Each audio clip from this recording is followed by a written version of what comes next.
Hello again, everyone. It's Mark Dempsey. I'm an author and journalist, and today we're going to be talking about the U.S. Chamber of Commerce in Washington, D.C. and education. And in this particular video, I'm going to give you a behind-the-scenes look at the inner workings of the Chamber, which I think you'll find very, very interesting.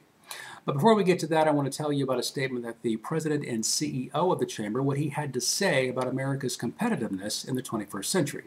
And his name is Thomas Donahue, and this is what Mr. Donahue had to say. I agree with President Obama that we must be makers of things and not just consumers of things.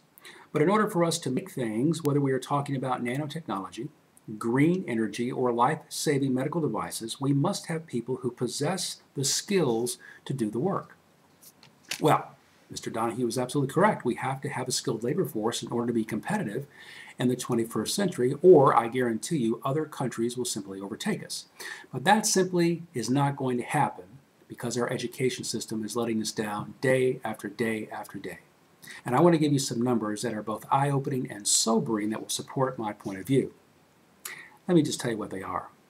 Out of the 34 industrialized countries around the world, our kids, American kids, rank 25th in math. Way, way, way down at the bottom. We rank 17th in science and 14th in reading.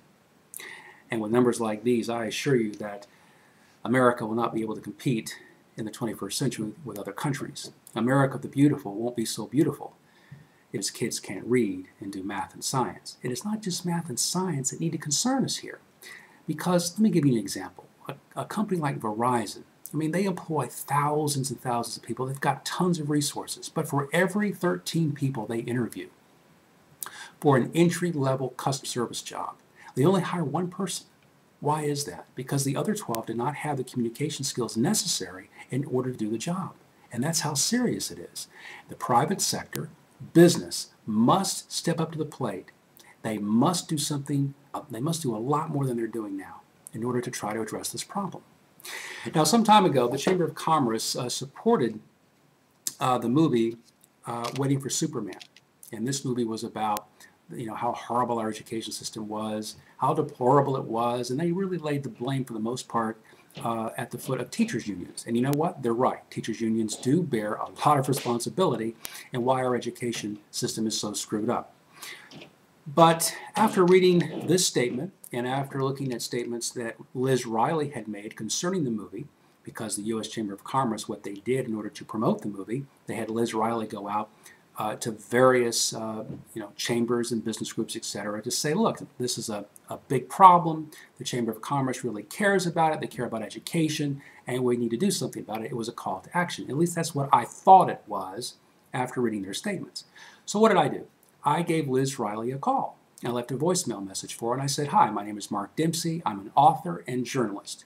And I have a project that I think would be very, very helpful to kids. It would help reduce the dropout rate in this country. It would encourage kids to read.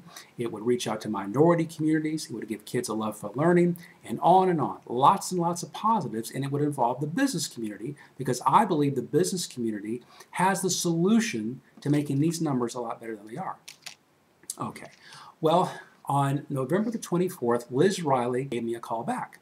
And I want to play for you the message that she left for me on my phone. Let me just take a second here.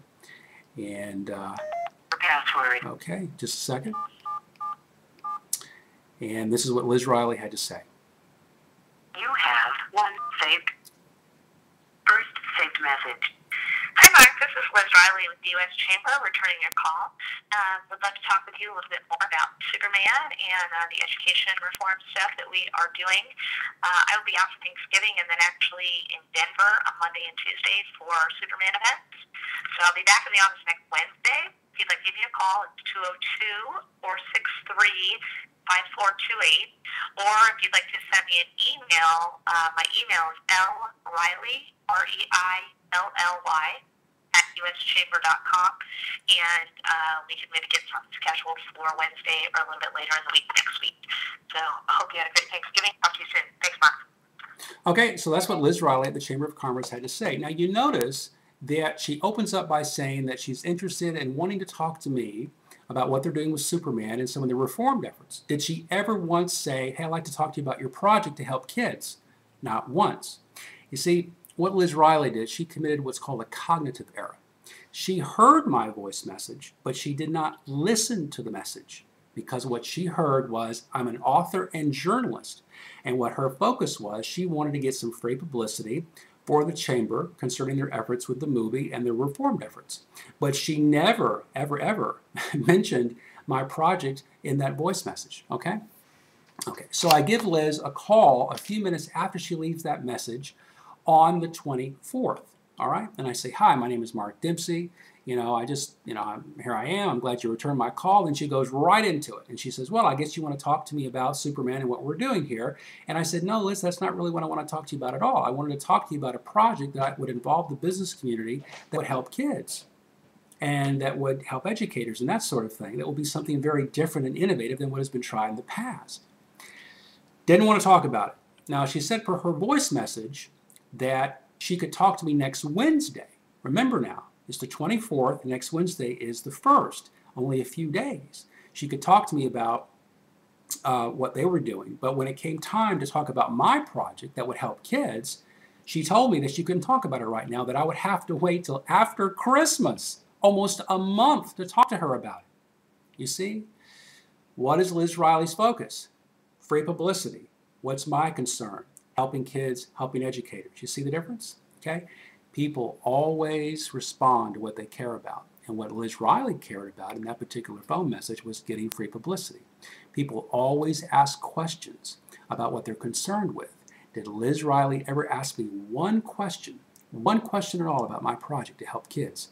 Not one. Why? Because she wasn't interested in it. This is the problem. The Chamber of Commerce wants you to believe that they care about education, that they care about kids and all that. And they really don't. What they do care about is a public relations effort that wants you to believe that they care about these things. It's not a meaningful effort. It's all talk and no delivery. And because it's all talk and no delivery, these numbers that I just quoted to you earlier will continue to deteriorate. Now, some people believe, including the Chamber of Commerce, that there might be a legislative solution to the problem. There is not. Trust me, there's not a legislative solution. Some businesses believe they can give money to a nonprofit or a school, and that's going to cure the problem. Well, in that scenario, a business gets a tax deduction and they get a little PR boost, and that's it. Is there any demonstrative example that shows giving money equates to better academic performance? The answer is no. Not one example. I could not find one example. You see, there has to be a new idea, something innovative, something different that's really going to be positive and kids are going to respond to. And that's what I wanted to talk to Liz Reilly about.